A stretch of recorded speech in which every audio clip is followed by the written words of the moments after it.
በ21ኛው የኦሪት ዘፍጥረት ምዕራፍ ደግሞ 3 ታሪኮችን በመሰረታዊነት ይዞልን ይገኛል። የመጀመሪያው የይስሐቅ መወለድ ነው። እንግዲህ አብርሃም በ99 ዓመቱ ስላሴ በቤቱ ተስተናግደው ቃል ከገቡለት በኋላ 100 ዓመት ሲሞላው ይስሐቅን ሊወልድ ይችላል። ስለዚህ ሳራ በእኔ ምክንያት ለህዝቡ ለሚያቆኝ ሁሉ ደስታ ይሆናል ስትል ስሙ ይስሐቅ ተብሎ ተጠራ ማለት ነው። ከዚህ በፊትም እንደተረጎም ነው ይስሐቅ የሚለው ትርጉም መሳቅ ወይም ደግሞ ይስቃል ማለት ነው። ሁለተኛው ታሪክ ደግሞ የአጋር ከቤት መሰደድ ነው። ይህም የእስማኤልና ይስሐቅ በቤት ውስጥ ሲጫወቱ ሳራ በማየቷ ምክንያትና ከባሪያ ጋር ልጅ አይወርስም የሚለው ነገር ከተናገረች በኋላ ለአብርሃም በማሳወቅ ከቤት እንዲሰደዱ አድርጋለች። ይህም ደግሞ አባቶቻችን በትርጓሜ እንግዲህ ምን ማለት እንደሆነ አንዱን ትርጓሜ ልንገራችሁ። እሱ ምንድነው?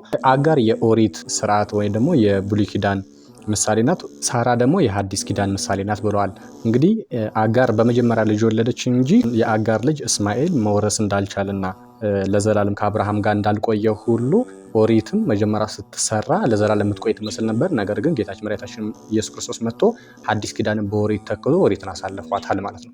ይስሐቅ ደግሞ የሐዲስ ኪዳን ምሳሌ ነው። ቅድም እንደነገርኳችሁ ይስሐቅ በኋላ መጥቶ ወራሽ እንደሆነ ሁሉ ሐዲስ ኪዳንም በኋላ ከኦሪት በኋላ ተሰርታ ለዘላለም ከምዕመናን ጋር ጸንታ የመኖሯ ምሳሌ ነው ብሎ አባቶቻችን ተርጉመውልናል። ይሄንን ከሳራ የተወለደው ይስሐቅም በዚህ በአዲስ ኪዳን መልክ መስለው ተርጉመውልናል። ሶስተኛው ታሪክ ደግሞ የአቤሜሌክና የአብርሃም ስምምነት ነው። እሱም ንጉሥ አቤሜሌክ መጥቶ ከአብርሃም ጋር ቃል የተገባቡበት ነው። እግዚአብሔር ከሱ ጋር ስላለ አብርሃም በአቤሜሌክና በቤተሰቦች ላይ ክፉ ነገር ለማድረግ እንዳያስብ፣ አቤሜሌክም ቤርሳቤ በተባለ ቦታ ያለውን ውሃ አብርሃም እንደሰራው እና አብርሃም እንደቆፈረው እውቅና እንዲሰጥለት ከዛ በኋላ በ7 በጎች ቃል ተገባብቶ በዛ የተስማሙበት ነው።